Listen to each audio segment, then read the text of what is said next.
Kao što je ranije rečeno, tužiteljstvo smatra da 3 optuženika zajedno nastupaju u udruženom zločinačkom pothvatu sa ciljem trajnog uklanjanja srpske populacije iz područja Krajine.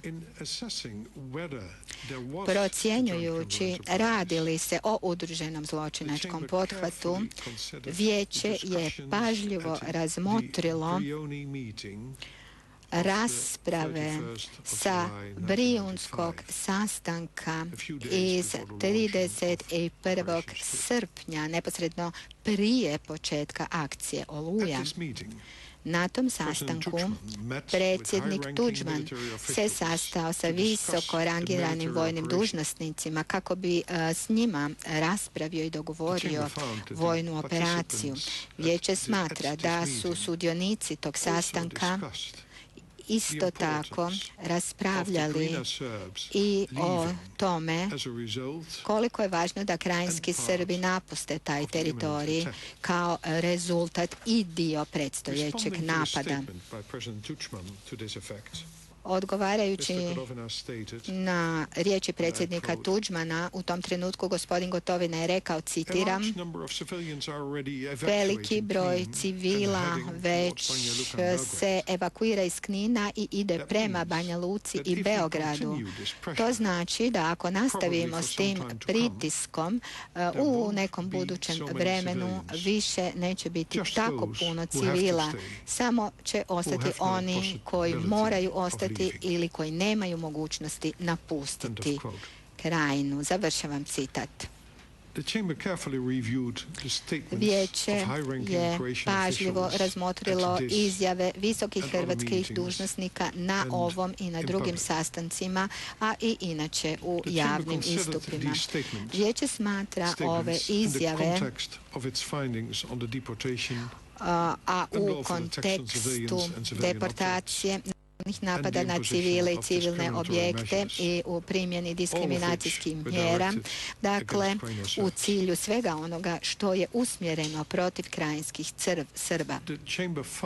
Vijeće također nalazi da su određeni dijelovi hrvatskog političkog i vojnog vođstva dijelili zajednički cilj trajnog uklanjanja srpske civilne populacije iz Krajine silom ili prijetnjom sile, što je dovelo do deportacije, prisilnog iseljenja, progona, nametanjem restriktivnih diskriminacijskih mjera, nezakonitih napada na civile i civilne objekte, deportacijom i prisilnim iseljenjem. Udruženi zločinački pothvat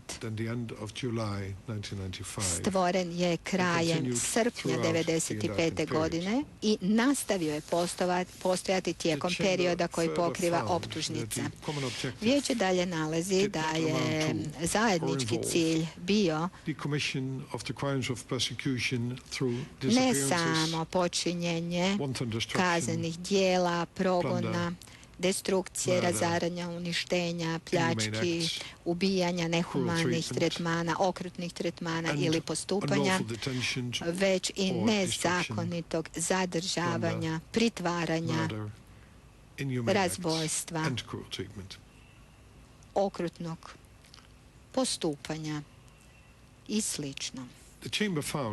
Vijeće također zaključuje da je predsjednik Tudžman bio politički i vojni vođa u Hrvatskoj prije i za vrijeme perioda koji pokriva optužnica i bio je ključna osoba u udruženom zločinačkom pothvatu.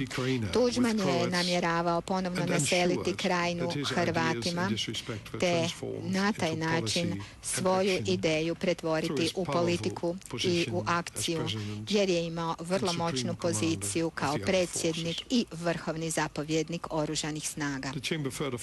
Vijeće je dalje zaključilo da su drugi članovi udruženog zločinačkog pothvata, a tu uključujemo ministra obrane Gojka Šuška i tijesnog suradnika predsjednika Tudžmana, kao i Zvonimira Červenka, zapovjednika Združenog stožera Hrvatske vojske. Članovi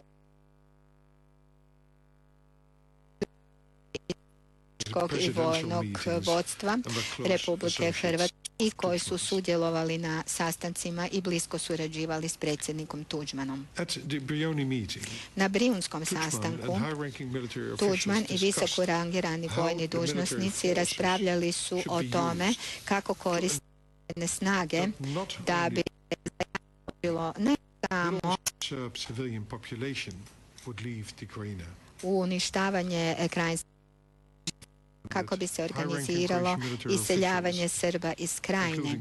Vijeće zaključuje da su visoko rangirani dužnosnici, uključno predsjednik Tuđman, Šušak i Červenko, koriste dakle hrvatske vojne snage i specijalnu policiju u počinjenju kaznenih dijela ratnog zločina u udruženom zločinačkom pothvatu. Hrvatska vojska i vojna policija kao i jedinice HVO-a koje su bile pod zapovjedništvom Hrvatske vojske počinile su ta kaznena djela. Osim specijalne policije, vijeće nije ustanovilo da su policijske snage korištene u udruženom zločinačkom pothvatu za navedena kaznena djela.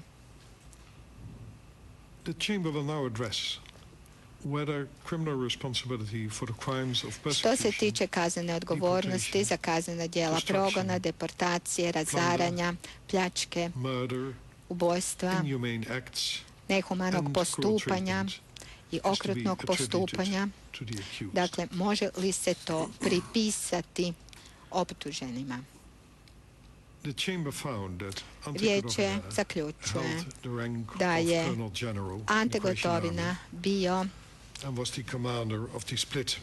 general pukovnik i zapovjednik sektora Split i upravo zbog svoje pozicije gospodin Gotovina zapovjedao je svim jedinicama u području Split kao i pridruženim jedinicama.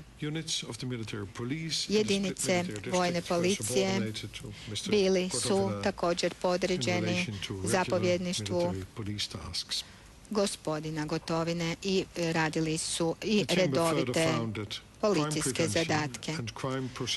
Prevencija i procesuiranje kaznenih djela nisu bili isključeni iz nadležnosti djelovanja gospodina Gotovine vezano za specijalnu policiju. Granatiranje Benkovca, Knina i Obrovca 4. i 5. kolovoza 1995. godine prema nalazima vijeća naređeno je od strane gospodina Gotovine i predstavlja nezakonit napad na civile i civilne objekte. Nezakonit napad je važan element u provođenju ciljeva udruženog zločinačkog pothvata. Vijeće dalje zaključuje da je gospodin Gotovina sudjelovao na Brijunskom sastanku i doprinjeo planiranju i pripremi operacije Oluja. Osim toga, gospodin Gotovina je propustio učiniti značajan napor, spriječiti i kazniti kaznena djela koja su počinili njegovi podređeni protiv krajinskih Srba. Propusti gospodina Gotovine imali su učinak na opći stav prema takvim kaznenim djelima u području Split. Temeljem ovih činjenica vijeće zaključuje da je ponašanje gospodina Gotovine dovelo do značajnog provođenja udruženog zločinačkog pothvata. Vijeće zaključuje da su nalozi gospodina Gotovine za nezakoniti napad na civile i civilne ciljeve doveli do značajnog doprinosa udruženom zločinačkom pothvatu. Temeljem činjena i ponašanja gospodina Gotovine, a tu uključujem i njegovo sudjelovanje na Brijunskom sastanku, izjave na Brijunskom sastanku, sudsko vijeće zaključuje da je smatrao da kaznena djela u postizanju cilja mogu biti počinjenja. Zbog toga sudsko vijeće smatra da je gospodin Gotovina član udruženog zločinačkog pothvata, te je namjeravao svojim akcijama poduprijeti udruženi zločinački pothvat. Vijeće također smatra da su druga počinjena kaznena djela, iako nisu dio zajedničkog cilja, bili predvidljiva posljedica provođenja udruženog zločinačkog pothvata i kao takve ih je mogao predvidjeti i gospodin Gotovina.